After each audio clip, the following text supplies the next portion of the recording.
साथियों नमस्कार। ये कुछ इम्पोर्टेंट करंट अफेयर की क्वेश्चन है जो आपके 72 बीपीएससी में आने की पूरी संभावना है। चलिए स्टार्ट करते हैं अपने प्रथम क्वेश्चन से। देखिए, अभी हाल फिलहाल ने यूएन ने यानी संयुक्त राष्ट्र ने एक रिपोर्ट जारी किया है जिसमें कुछ देशों को यौन हिंसा में संदिग्ध सूची में शामिल किया है। तो इसमें पूछा है कि वो देश कौन कौन है। तो अभी संयुक्त राष्ट्र संघ ने 2025-26 का लिस्ट ऑफ सेम रिपोर्ट जारी किया है। नीचे हमने पूरा व्याख्या भी दे दिया है जिससे आप पढ़ के एग्ज़ाम में लाभ उठा सकते हैं।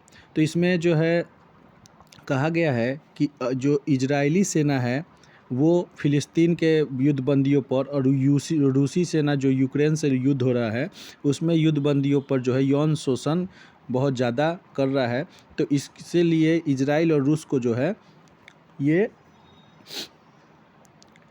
सूची में शामिल कर दिया गया है, यौन हिंसा के संदिग्ध सूची में। तो ये लिस्ट ऑफ सेम रिपोर्ट है, इसका राइट आंसर बी हो जाएगा। अभी संयुक्त राष्ट्र के महासचिव एंटोनियो गुटरेस है और इन्होंने ही अपनी वार्षिक रिपोर्ट में इजरायली सुरक्षा बल और रूसी सेना बलों के संघर्ष के दौरान हिंसा के गंभीर आरोप इन पे लगे हैं और ये लिस्ट ऑफ सेम रिपोर्ट में जारी हुआ है। चलिए नेक्स्ट क्वेश्चन की ओर बढ़ते हैं। अगला क्वेश्चन है बजट से रिलेटेड है। कह रहा है कि बजट 26-27 में सरकार ने किन क्षेत्रों को बढ़ावा देने के लिए प्रमोशन स्कीम की घोषणा की है। तो प्रमोशन स्कीम की घोषणा जो है ये नारियल उत्पादन को बढ़ावा देने के लिए सरकार ने किया है। ठीक है, आपको बताते चले कि भारत जो है दुनिया का सबसे बड़ा नारियल उत्पादक देश है जहां पर पूरे विश्व का 30% से ज़्यादा नारियल उत्पादन होता है। ठीक है, और इसी को और मजबूत बनाने के लिए नारियल संवर्धन योजना भारत सरकार के द्वारा चलाई गई है और बजट में इसका जिक्र भी है। इसके लिए बिहार की कुछ रणनीति है बिहार सरकार की, इसको भी यहाँ हमने दे दिया है ताकि ये इससे भी रिलेटेड क्वेश्चन आपके एग्जाम में पूछ सकते हैं। तो बिहार की क्या रणनीति है बिहार सरकार की। तो बिहार के किसान जो है इससे 75% सब्सिडी पर नारियल के पौधे प्राप्त कर सकते हैं। जैसे मान लीजिए अगर 85 रुपये का अगर कोई पौधा है तो उसमें उसको केवल 21 रुपया ही देना पड़ेगा और 63.75 रुपया सरकार वहन करेगी। यानी कह सकते हैं कि 75% जो है ये सरकार वहन करेगी और 25% ही उसको पैसा देना पड़ेगा। तो बिहार सरकार की ये नीति है इस भारत के जो नारियल संवर्धन योजना है बजट में जो बातें कही गई है उसको आगे बढ़ाने के लिए, और इसके लिए जो है 50 लाख तक की सब्सिडी का भी जिक्र किया गया है। चलिए नेक्स्ट क्वेश्चन की ओर बढ़ते हैं। अगला क्वेश्चन है परिसीमन पे। अभी हाल फिलहाल में ये चर्चा में ही रहा, काफ़ी इम्पोर्टेंट है। तो परिसीमन विधेयक 2026 के अनुसार जो है लोकसभा का आवंटन 2011 की जनगणना के आधार पर किया जाता है। तो बिहार की सीटों पर क्या प्रभाव पड़ेगा। तो अभी जो परिसीमन आयोग का गठन होगा 26 के बाद, आप सभी जानते हैं कि जो 84वां संविधान संशोधन था जिसके तहत कहा गया था कि 2026 तक की परिसीमन आयोग में जो सीटें हैं वो उसको फिक्स कर दिया गया था। लेकिन अब तो 2026 ख़त्म हो जाएगा, तो अब जो जनगणना होगी इसके बाद परिसीमन आयोग का गठन होगा अनुच्छेद 82 के तहत, क्योंकि 82 कहता है कि संसद प्रत्येक जनगणना के बाद में एक परिसीमन अधिनियम बनाएगा जो लोकसभा और विधानसभा के सीटों को पुनर्गठित करेगा। तो इसी के तहत बोल रहा है कि बिहार की सीटों पर क्या प्रभाव पड़ेगा। तो बिहार की सीट अभी चूँकि 40 है लोकसभा में, तो ये बढ़ के अब 46 हो जाएगी, यानी 6 बढ़ जाएगा। राइट आंसर सी हो जाएगा। इससे रिलेटेड कुछ इंपॉर्टेंट फैक्ट्स जान लीजिए। और यूपी का जो सबसे ज़्यादा अभी 80 है वो बढ़कर 89 हो जाएगा, ऐसा अनुमान अभी लगाया जा रहा है। देखिए रिलेटेड को कुछ अनुच्छेद है, ये काफ़ी इंपॉर्टेंट है, एग्जाम में पूछेगा ही पूछेगा। यहाँ पे हमने सब भी दे दिया है। जैसे 82 में हमने कहा कि ये क्या कहता है कि संसद को यह अधिकार है कि प्रत्येक जनगणना के बाद परिसीमन अधिनियम बनाए और लोकसभा और विधानसभा के सीटों का पुनर्गठन करे, लोकसभा के सीटों का पुनर्गठन करें। इसी तरह अनुच्छेद 170 जो है ये प्रत्येक राज्य को यह अधिकार देता है कि वो जो है विधानसभा के सीटों का पुनर्गठन कर सकता है। तो चूँकि बीपीएससी का है तो ये 170 अनुच्छेद जरूर याद करिएगा, रखिएगा, इम्पोर्टेंट है। ठीक है। 81 में क्या कहा गया है, तो इसमें लिखा है कि प्रत्येक राज्य की सीटों इस प्रकार दी जाएगी कि सीटों की संख्या और जनसंख्या का अनुपात पूरे देश में लगभग समान हो। ठीक है। 1971 की जनगणना आखिरी बार जो है इसका परिसीमन आयोग का गठन हुआ था 1971 के जनगणना के बाद। ठीक है। इसके साथ ही अभी हमने बताया कि 84वां संविधान संशोधन के द्वारा जो है 2026 तक जो है फ्रीज यानी स्थिर कर दिया गया था सीटों की संख्या।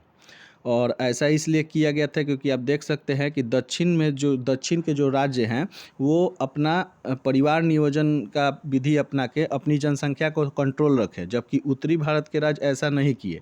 तो जाहिर सी बात है उत्तर भारत में ज़्यादा जनसंख्या हो गया तो ज़्यादा लोकसभा में उनकी सीटों की संसद में आदमी रहेगा और ज़्यादा उससे प्रभाव पड़ेगा उत्तर राज्य को। और इसीलिए दक्षिण के राज्य काफ़ी चिंतित भी है इससे कि उनकी संख्या घट जाएगी और उत्तर भारत की संख्या, चूँकि उत्तर भारत में जनसंख्या ज़्यादा है इसलिए इनकी संख्या बढ़ जाएगी।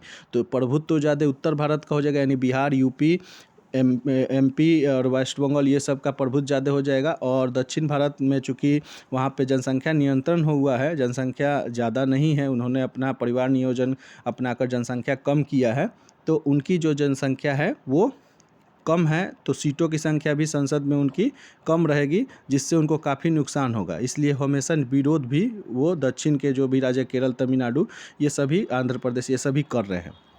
तो यही यहाँ पे पेच फंस रहा है इसको गठन करने के लिए। फिर भी गठन होगा चूँकि, ठीक है। अभी हमने बता ही दिया कि 170 जो अनुच्छेद है ये राज्यों की विधान सभाओं के परिसीमन से संबंधित है और ये सुनिश्चित करता है कि प्रत्येक जनगणना पर राज्य में सीटों की संख्या निर्धारित करता है। तो 171 भी याद रखिएगा। अच्छा, अनुच्छेद 329 के अनुसार जो है ये काफ़ी इंपॉर्टेंट है, VVI मार लीजिए कि अनुच्छेद 329 कहता है कि परिसीमन आयोग द्वारा तय की गई सीमा किसी अदालत में चुनौती नहीं दी जाती। और यहीं पे दक्षिण के राज्य, जैसा हमने बताया, वो फंस जाते हैं क्योंकि वो कोई अदालत में भी नहीं जा सकते, क्योंकि अनुच्छेद 329 ये साफ साफ कहता है कि संसद जो करेगा वो मान्य होगा, इससे आप किसी भी अदालत में चुनौती भी नहीं दे सकते। तो 329 अनुच्छेद एकदम याद रखिएगा, इस बार के लिए काफ़ी इंपॉर्टेंट है। चलिए नेक्स्ट क्वेश्चन की ओर बढ़ते हैं। अगला है, नमो ड्रोन दीदी योजना के संदर्भ में बताना है कि कौन सा कथन इनमें से सही है। तो नमो ड्रोन दीदी योजना जो हमारे PM द्वारा लाया गया था, इसमें क्या था तो देखते हैं। इस योजना के तहत देश भर में 15,000 चयनित महिला स्वयं सहायता समूह यानी SHG समूह को कृषि उद्देश्य के लिए ड्रोन प्रदान किया जाएगा। तो ये बात बिल्कुल सही है कि 2023-24 से 25-26 तक बोला गया था कि 15,000 चयनित महिला को SHG समूह को ड्रोन प्रदान किया जाएगा। उसका मुख्य काम क्या होगा कि जो खेती के लिए छिड़काव होता है वो ड्रोन से हो। ड्रोन का उपयोग मुख्य रूप से नैनो यूरिया और कीटनाशक के छिड़काव के लिए किया जाएगा, ये भी सही है। और ड्रोन चलाने के लिए 15 दिनों का प्रशिक्षण दिया जाएगा, जिसमें 5 दिनों का अनिवार्य ड्रोन पायलट प्रशिक्षण शामिल होगा। तो ये भी तीनों सही है, तो सही कथन सभी हो जाएगा। तो ये आपको बता दें कि कब आया था, तो 2023-24 ये भी बताएं से 25-26 तक 15,000 महिलाओं SHG स्वयं सहायता समूह को ड्रोन दिया जाएगा। पहला बिल्कुल सही है। और मुख्य उद्देश्य जो है ड्रोन की मदद से खेती में छिड़काव, नैनो यूरिया द्वारा विकसित अत्यंत तरल उर्वरक की छिड़काव आसान और कम समय में होगी, और साथ में वो खेतों की निगरानी भी करेगा ड्रोन। तो ये भी बिल्कुल सही, तीनों का तीनों सही है। ठीक है। और इसमें एक चीज़ याद रखिएगा कि इसमें जो ड्रोन दीदी रहेंगी वो किसानों को प्रति एकड़ के हिसाब से ड्रोन किराए पर देकर भी अतिरिक्त कमाई अपना कर सकेगी, इस बात का भी जिक्र था। ठीक है। साथ में अब ड्रोन वो खरीदेंगी कैसे, कहाँ से, तो ड्रोन चूँकि बहुत महंगा मिलता है, लगभग 10 लाख रुपया में मिलता है एक ड्रोन, तो इसलिए सरकार ने कहा था कि 80% यानी 8 लाख रुपया खुद सरकार सब्सिडी के रूप में देगी, और बाकी का पैसा जो है वो लोन के रूप में किसी भी बैंक के द्वारा दिया जा सकता है। तो ये इम्पोर्टेंट है और इसको आप याद रखिएगा, अभी न्यूज़ में ही चल रहा था। ठीक है। चलिए नेक्स्ट क्वेश्चन की ओर बढ़ते हैं। अब है लखपति दीदी योजना, काफ़ी ये भी इम्पोर्टेंट है, इसको भी समझते हैं ये क्या है। तो लखपति दीदी योजना के संदर्भ में बताना है क्या है। तो लखपति दीदी योजना में हमारे पीएम ने कहा कि जो भी एसएचजी सेल्फ स्वयं सहायता समूह के जो महिलाएं हैं वो प्रति वर्ष 1 लाख रुपए शुद्ध आय अर्जित करने में सक्षम बने। ये लखपति दीदी योजना, जैसा नाम से ही आप समझ सकते हैं कि प्रत्येक जो महिला है जो एसएचजी में जुड़ी है वो कम से कम सालाना 1 लाख रुपया आमदनी करे। तो पहला तो बिल्कुल सही लग रहा है। इसमें क्या पूछा है, कथन सही है ये बताना है लखपति दीदी योजना में। तो पहला तो सही है कि इस योजना का मुख्य उद्देश्य स्वयं सहायता समूह से जुड़े महिलाओं को प्रति वर्ष कम से कम 1 लाख रुपया नेट इनकम अर्जित करना है। दूसरा देखते हैं, केंद्रीय बजट 24-25 के अनुसार सरकार ने इस योजना के तहत 2 करोड़ महिलाओं से बढ़ाकर 3 करोड़ महिलाओं के तक कर दिया था, ये भी सही है। अभी हाल फिलहाल में न्यूज़ का क्या कारण था कि सरकार ने 2029 तक अब इस 3 करोड़ को बढ़ाकर बोला है कि 6 करोड़ महिलाओं को लखपति दीदी हमको बनाना है। ठीक है, तो इसीलिए ये न्यूज़ मेरा है। तो दूसरा भी सही है कि 24-25 के अनुसार सरकार जो है 2 करोड़ महिलाओं से बढ़ाकर 3 करोड़ कर दिया, और अभी 26 में 3 करोड़ से बढ़ाकर इसको 6 करोड़ कर दिया गया है। तीसरा देखते हैं, यह योजना केवल कृषि क्षेत्र में कौशल प्रशिक्षण प्रदान करने तक सीमित है। ये गलत हो जाएगा, क्योंकि ये केवल कृषि क्षेत्र के लिए ही नहीं है। इसके आगे अगर कोई महिला मशरूम की खेती करती है उसके लिए है। देखिए यहाँ लिख भी दिया, मशरूम की खेती है, प्लम्बिंग है, एलईडी बल्ब बना देने जैसे या बुनाई करने जैसे कोई भी काम महिला करती है इन सब चीज़ों के अंडर, तो उसको सरकार अभी लक्ष्य रखी है कि 6 करोड़ 2029 तक हमको लखपति दीदी बनाना है।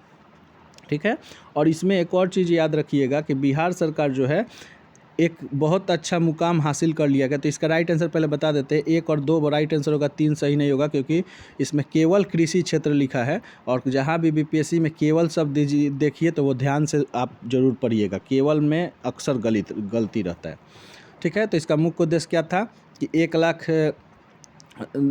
लाख रुपए प्रति वर्ष लखपति 3 करोड़ महिलाओं को, और अब तो 6 करोड़ महिलाओं को प्रति वर्ष 1 लाख रुपए आमदनी करवाना है। तो यहाँ देखिए मार्च 2029 में 6 करोड़ लखपति दीदी बनाने का महत्वाकांक्षी लक्ष्य अब बढ़ गया है। इसमें अभी बता रहे थे कि बिहार का प्रमुख क्या है, तो बिहार में बता दें कि ग्रामीण विकास मंत्री के अनुसार जो है बिहार में अब 31.71 लाख महिलाएं जो है लखपति दीदी बन चुकी है। ये भी मार लीजिएगा, ये आपसे डाटा ही पूछ सकता है बीपीएससी में।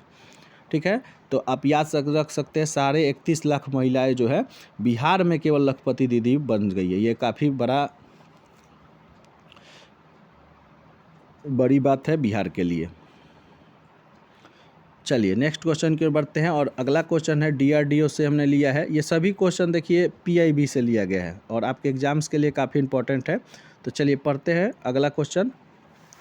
कह रहा है डीआरडीओ के 68वें स्थापना दिवस जो कि 1 जनवरी के दिन हुआ, इसमें कौन सा कथन सही है बताना है।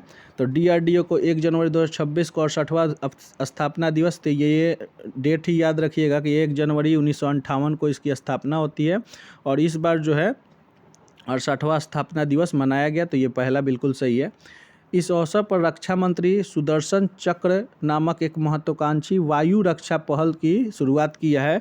तो सुदर्शन चक्र वायु रक्षा पहल, इसमें कहा गया कि अगले 10 वर्षों में हम ऐसा डेवलप करेंगे सुदर्शन चक्र नाम से निगरानी पहल, पूरे भारत को जो निगरानी करे और भारत को सुरक्षा प्रदान करे। तो इसीलिए ये जो है सुदर्शन चक्र नाम से एक महत्वाकांक्षी पहल जो है शुरुआत की गई है।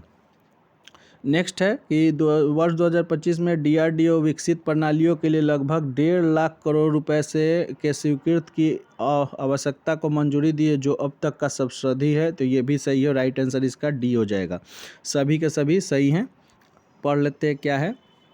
डीआरडीओ की स्थापना 1 जनवरी 1958 को हुआ था, जिसमें रक्षा विज्ञान संगठन यानी डीएसओ, डिफेंस साइंस ऑर्गेनाइजेशन, इसके साथ जो है तकनीकी विकास प्रतिष्ठान यानी टीडीई और तकनीकी विकास उत्पादन निर्देशालय यानी डीटीडीपी, इन तीनों का विलय होकर 1 जनवरी 1958 को DRDO का स्थापना होता है। तो ये आप याद रखिएगा, इस बार चर्चा में रहा तो पूछ सकता है, ठीक है।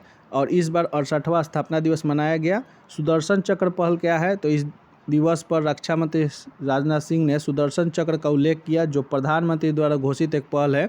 और इसमें क्या है? तो DRDO अगले 10 दशक में देश में महत्वपूर्ण प्रतिष्ठानों को पूर्ण हवाई सुरक्षा प्रदान करने के लिए उन्नत वायु प्रणाली से लैस करेगा, जिससे हमारा देश की रक्षा हो सके। तो अगले 10 वर्ष में ये योजना है सुदर्शन चक्र का।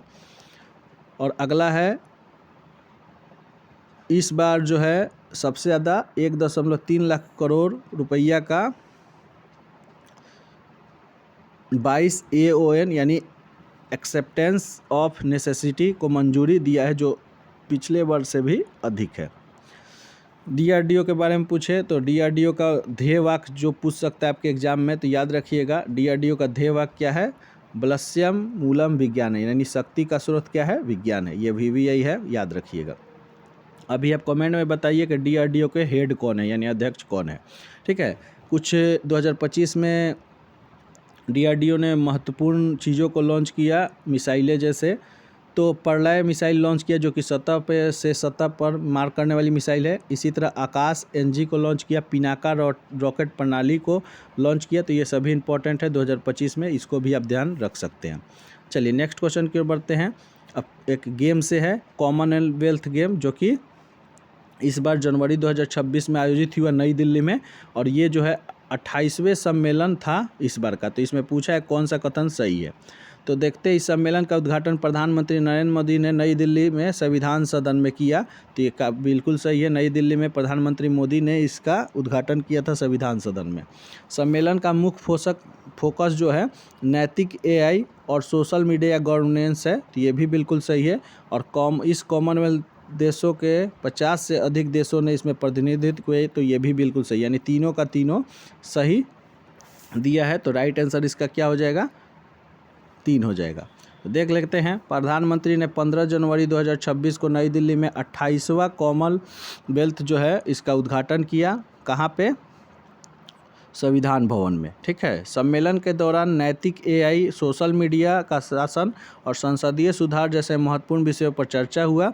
और मलेशिया का जो निचला सदन के अध्यक्ष जोहरी अब्दुल है, इसके सहित 50 से अधिक देशों के अंतर्राष्ट्रीय गणमान्य व्यक्तियों ने इसमें भाग लिया।